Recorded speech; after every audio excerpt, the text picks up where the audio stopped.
eu sou a Beatriz Kisses, estou aqui para mais um Papo que Bate com o Carlos Frederico de Oliveira Pereira, que é membro do Ministério Público Militar, advogado, produtor rural, Fred, né?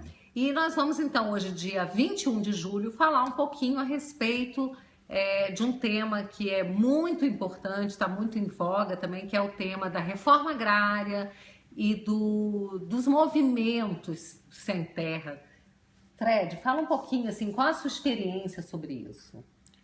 A experiência que nós estamos vivendo hoje é na região de São João da Aliança, no estado de Goiás, que é uma região de grande produção agrícola, né, e pecuária, e de repente no final do ano passado foi vítima de uma invasão gigantesca de quase 2.000 pessoas em uma propriedade, não é?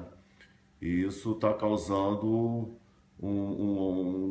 assim, um grande temor nos produtores. A propriedade, inclusive, é totalmente produtiva, que foi objeto, né, dessa invasão. Então, nós estamos vivendo naquele município uma situação de conflito que pode, a qualquer momento, se tornar algo extremamente grave.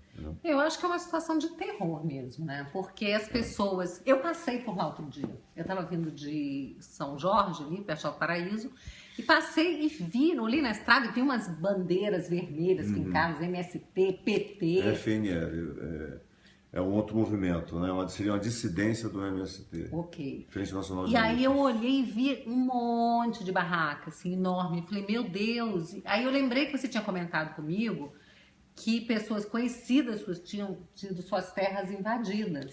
E eu falei, deve ser aqui nesse local, o negócio é grande, é pesado mesmo. Aquela propriedade que foi invadida, ela pertence a um cidadão chamado, acho que do Paraná, Miguel, alguma coisa assim, e ele responde ao processo criminal lá por peculato, entendeu?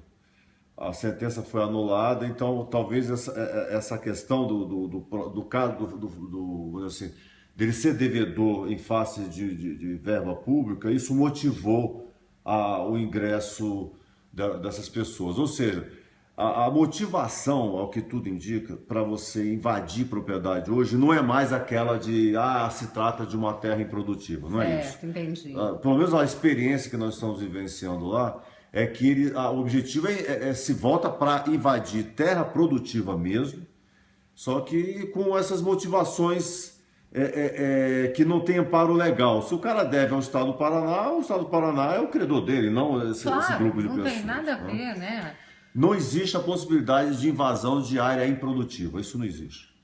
Tá? Isso quer dizer o quê? Que esses movimentos, eles nem na olham nossa para as região, terras não improdutivas, eles tem, só atacam, não. Eles chamam que nem um bando de gafanhotos, na verdade, né? Mais ou menos isso. Na nossa região especificamente, o que está sendo observado é que o objeto são áreas produtivas mesmo, né?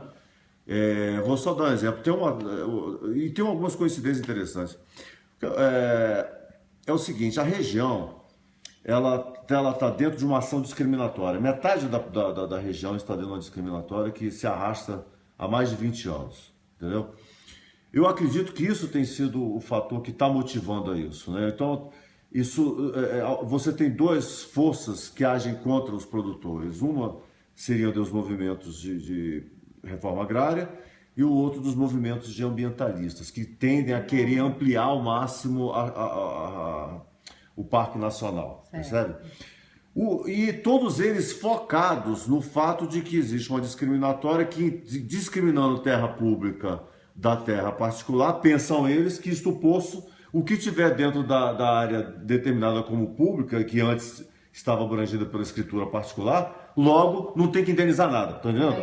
Nossa, é uma coisa eles são oportunista. bem oportunistas. É uma coisa mesmo. oportunista, né? Eu acho que tem isso, eles percebem que a pessoa fica um pouco mais vulnerável na sua defesa. Quando na verdade Você a não tem lei da problema discriminatória de não registro. autoriza esse tipo de coisa. Você tá entendendo? Pelo contrário, o objetivo é você estimular a continuidade da produção. Fred, sabe o que acontece? O que eu noto é que essa história de reforma agrária é um nome bonitinho que se deu para uma coisa que, na verdade, tem um objetivo que é de reforma política.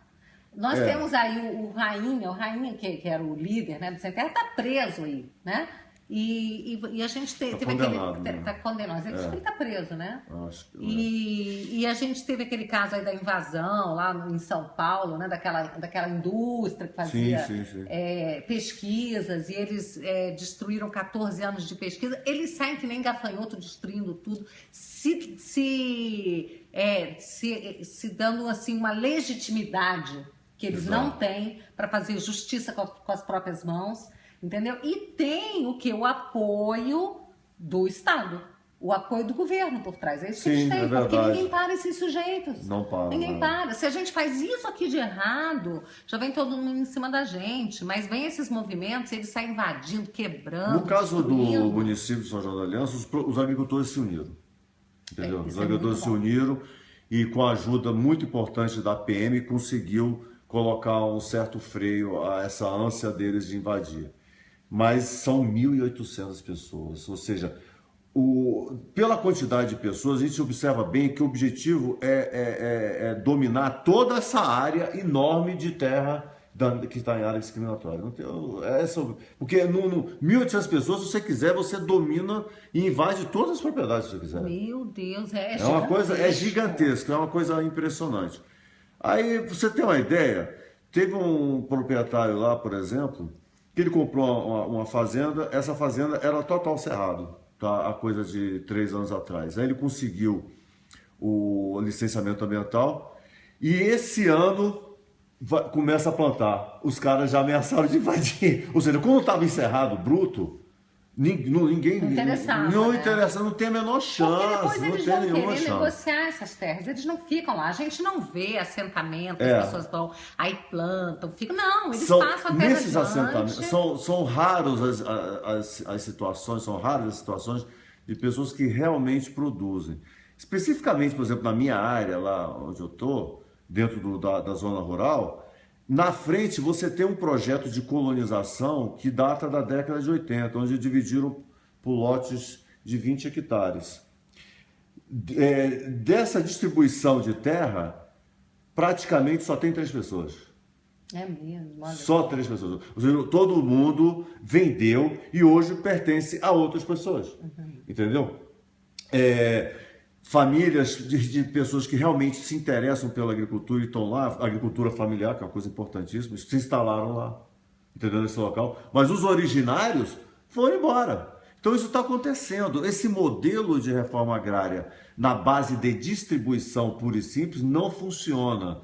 Ele está esgotado e ele se esgotou no momento em que esses movimentos se incharam de pessoas. Por exemplo, 1.800 pessoas. Não tem como você nem fazer distribuição disso aí, sem que haja um conflito de grandes proporções. Tá certo? Então, esse modelo de reforma agrária, como você está falando, ele está se prestando a outros propósitos, que a gente não sabe exatamente o que é. Né? Uma reforma agrária que realmente ela é importante, não tenha dúvida nenhuma, ela é importante. Ela só pode vir acompanhada de uma política agrícola.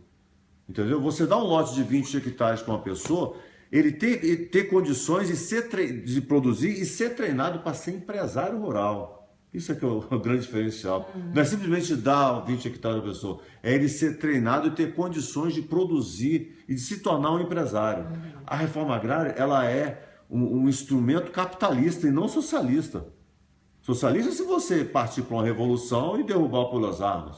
Mas não é isso que eles querem. Eles querem fazer através do Estado. Se é através do Estado, é através do modo de produção capitalista. Entendeu? Isso teria que vir com política agrícola, que não acontece. Então as pessoas recebem esses lotes, se são interessadas, logo abandonam. Porque não tem condições tecnológicas, não tem incentivo, não tem conhecimento. Nenhum incentivo. Né? Não adianta você dar a terra e não ensinar nada para a pessoa. Nenhum incentivo, também, né? Então elas acabam abandonando. Outros, que são a grande maioria, simplesmente querem vender. Dentro desse município mesmo, os invasores dessa área, muitos, para você ter ideia do que é hoje a reforma agrária, muitos dos invasores são trabalhadores rurais, com carteira assinada. Essas pessoas não têm noção do que é o desemprego urbano para fazer um negócio desse, né? Entendeu? E dentro dessa área, você tem até empresários do município. Nossa, já me falaram isso mesmo. Até empresário. Quer dizer, é um negócio estarrecedor, é um total descontrole. Aí o que acontece? No caso dessa micro-região, eles se aproveitaram também, além da questão da discriminatória, não tem juiz no município, o município não tem juiz, o município tem promotor, o município não tem delegado, o município se vale do juiz de outra comarca, quer dizer, a comarca estendida até ele, tá vendo? Só tem um juiz, quer dizer, se ele tiver de férias, então as coisas acontecem nesse caso nos finais de semana, quando não tem juiz. E acontece com violência, né? Que eu ouvi Com falar certeza. que eles chegam realmente assim, claro, apavorando, tocando terror. Sim, eles chegam sim. armados, eles Já prendem teve a pessoas, família. já teve gente que foi presa lá com arma, entendeu? Existe cárcere privado, existe uma série de delitos Não, e aí que então, acompanham. a primeira né? coisa Dano, que furto. o governo fez, né, foi desarmar a população. Sim, Primeira coisa. sim. Mas esse pessoal que está aí à margem da lei, não está nem aí se tem lei que proíbe Não tem você lei andar pra armado. isso. Para Não. eles não tem lei. Então eles chegam fortemente armados, ameaçando as pessoas que estão trabalhando. Outro dia eu vi um vídeo estarrecedor, eu chorei depois que eu vi. Um vídeo de uma senhora que foi produtora, ela, a família inteira, acho que era uma audiência pública, ela pedindo pro ministro Cardoso, pelo amor de Deus, vocês tomaram as minhas terras para dar pros índios. Lá só tem índio tomando cachaça todo dia, bêbado e drogado. E a gente não tem mais onde morar, a gente não tem nem teto. Então a gente vê isso acontecendo no Brasil, isso foi no Mato Grosso. E isso é estarrecedor o que eles estão fazendo. Isso está desarticulando a produção, entendeu? Você imagina que a gente já está numa região lá muito com uma disparidade, essa região tem uma disparidade impressionante, porque ela tem uma alta produção agrícola, agropecuária, e ao mesmo tempo serviços públicos de péssima qualidade. É uma disparidade inacreditável. É um lugar que tem uma agricultura de Rio Grande do Sul e uma administração, entendeu? E serviços públicos e órgãos públicos, etc., de sertão nordestino. É uma coisa horrorosa. Entendeu? Então é uma disparidade impressionante.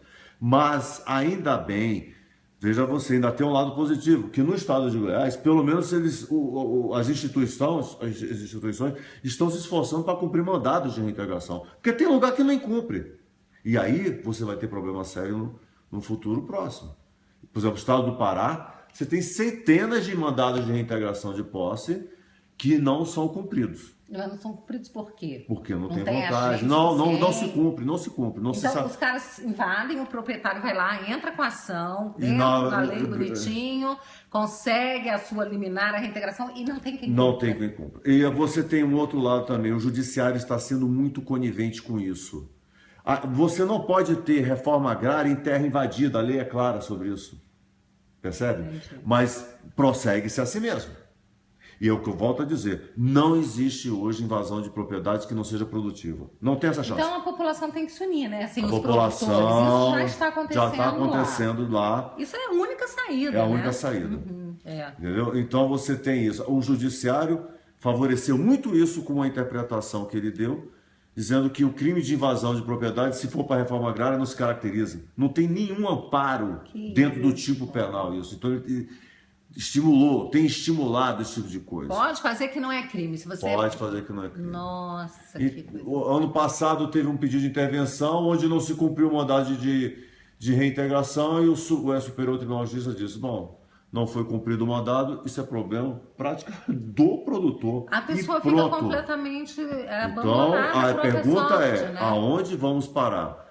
Com um modelo de movimentos extremamente inchados, como um caso como esse, com quase 2.000 pessoas, onde não há possibilidade jurídica de você alocar todas essas pessoas, não tem capacidade técnica para fazer isso, e eles não param de se avolumar e ninguém coloca um freio nisso. Então, aonde E eu já nós ouvi vamos falar, parar? por exemplo, ouvi falar hoje de uma cidade no interior de São Paulo, que as pessoas que invadem, elas recebem 5 mil reais para ficarem lá. Ainda tem Eu não isso. sei se o valor Tá esse vendo ou uma não, denúncia desse tipo mas também. tem denúncia de que eles recebem para ficar lá. Dentro entendeu? Então, dos você vê que assentamentos. é uma questão política mesmo. É uma questão de crime, na verdade. Dentro dos assentamentos existem denúncias de que eles fazem coletas. Então esses caras que organizam estão vivendo disso.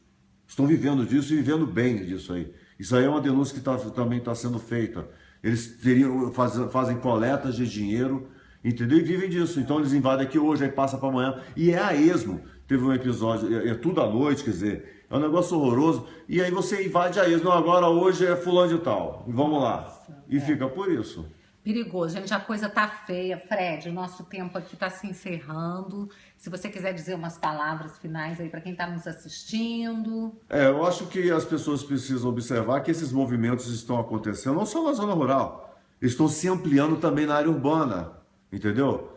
Logo, logo, isso que a gente sofre na área rural, você vai sofrer também na área urbana, amigo. Exato. Entendeu? Então nós tivemos aqui em Brasília semana passada pessoas...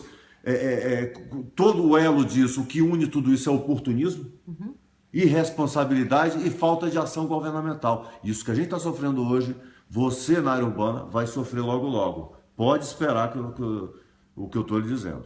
Então, gente, o negócio é ficar de olhos bem abertos e a população tem que se unir. Um abraço e até o nosso próximo Papo que Bate. Obrigada, Fred. Foi um prazer.